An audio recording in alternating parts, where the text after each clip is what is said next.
Assalomu alaykum qadrli obunachilar. Bugungi obzorimiz qisqacha. Bu dog' konturli bir konturli gaz qo'zg'olari haqida bo'ladi. Xo'p, bizda har xil turlardan bu. Mana yangi kelgan Zifler bor. Keyin Alfa Hot degani kelgan. Lekin bularning ichidan eng mashhuri va chidamlisi Vismin John bo'ladi-da, Vismin. Keyin Airfield bu turetskiy, Naven koreyskiy. Bular hammasi yaxshi.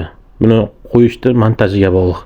Yaxshi montaj qilsa ko'pga ketadi. Yomon montaj qilsa 1 yilga ham bormaydi. Hozir ko'rinishni turaylik video oxiri. Safe murojaat qilaverasizlar.